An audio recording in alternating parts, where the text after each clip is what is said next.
Olá pessoal, tudo bem? Na aula de hoje nós vamos ver uma interpretação da integral de superfície que a gente aprendeu na aula passada.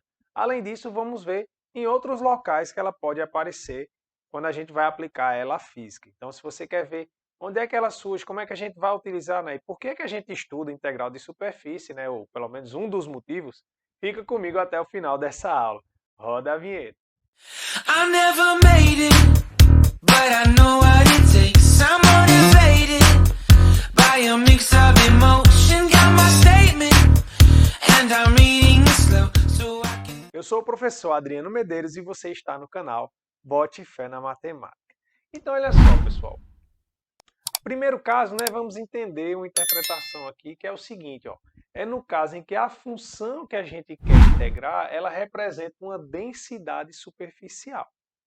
Quando isso acontecer, a integral de superfície, que é essa definição, né, que a gente aprendeu na aula passada, ela vai representar a massa dessa superfície, tá bom? A motivação de por que chega nisso, ela é igual a que a gente fez lá quando a gente estava trabalhando com integrais duplas e triplas. A diferença lá é que a gente considerava no sólido. Aqui a gente está considerando na casca, né, que é a superfície, tá certo? Mas a motivação é exatamente a mesma, né? Ó, densidade vezes elemento de área, né? Ou lá na época elemento de volume. Também quando a gente integral dupla, elemento de área, né? E aí isso dava para a gente a massa, tá bom? Então a motivação é exatamente a mesma. Ou seja, a integral de superfície, ela fornece para a gente a massa da superfície, beleza? Uma coisa que é importante, ó, é que a gente denota a densidade vezes o elemento de área, que é o FDS, tá bom? Onde ds, que a gente chama, seria esse termo aqui, ó. Né, ó, o ds é esse cara aqui. É o elemento de área superficial. Então, esse elemento de área superficial vezes a densidade, a gente chama isso aqui de elemento de massa. Tá bom? Então, a anotação que aparece, estou destacando aqui para vocês. Inclusive, na próxima aplicação, que é o momento de inércia com relação ao eixo fixado, ela aparece da seguinte maneira. Ó. É a integral de superfície de r ao quadrado dm. Né? dm é esse elemento de massa que eu acabei de discutir aqui com vocês. Tá bom? E quem é esse R, professor? Esse R é a distância do ponto x, y, z até o eixo que você está fixando. Então, vamos ver alguns casos particulares. Por exemplo, digamos que eu estou fixando o eixo z. Então, quando eu fixar o eixo z, quem é que vai ser minha distância? Minha distância vai ser a raiz de x ao quadrado mais y ao quadrado. Tá? Lembra, é aquela mesma interpretação que a gente tinha quando a gente foi deduzir coordenadas polares. Tá? Ó, x, y, z, que é y. Então, quando você tem um ponto aqui no espaço, né? Ou seja, a distância desse ponto até o eixo z é a mesma coisa de você projetar ele aqui e calcular essa distância, né? Da projeção até a origem. Isso é a mesma distância aqui, né? Então, a gente tem, né, que dar dessa maneira. E quando eu fixar o eixo y?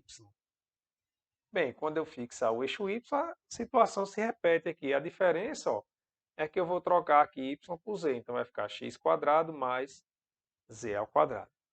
E quando eu fixar com relação ao eixo x, né? Fixei o eixo x, o meu r vai aparecer aqui y ao quadrado mais z ao quadrado. Aí você está, beleza, professor, você está dizendo só os eixos coordenados. Em geral, o que aparece mesmo, né?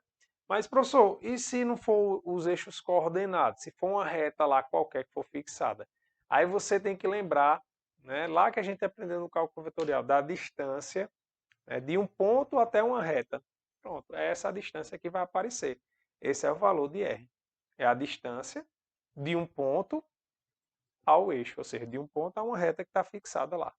Beleza? Mas não vou entrar em detalhes aqui, você pode voltar lá nas suas anotações, suas notas de aula, lá no cálculo vetorial, caso você necessite. Mas como eu estou adiantando aqui a vocês, em geral a gente considera, né, uma dessas três situações, fixando ou o eixo Z, ou o eixo Y, ou o eixo X. Tá bom? Então, o momento de inércia a gente calcula dessa maneira. E por fim, a gente tem aqui o centro de massa. Né? Então, o x do centro de massa é a integral de superfície de x dm. De novo, dm é o elemento de massa, dividido pela massa. O y do centro, ó, o que vai aparecer aqui, ó, é a função y vezes o dm, dividido pela massa. E o z do centro de massa, zdm sobre a massa. Beleza? Então é dessa maneira que a gente pode aplicar aqui em algum problema que peça um desses dados aqui e basta seguir essas definições e aplicar. Beleza, pessoal? Qualquer dúvida aí, algum exemplo que você queira que eu faça aqui, você pode mandar aí no meu Instagram, no @prof.adrianomedeiros, tá bom? Que eu terei maior prazer em responder para você aqui no canal. E qualquer dúvida também pode deixar aí nos comentários. Forte abraço, fiquem com Deus e até a próxima.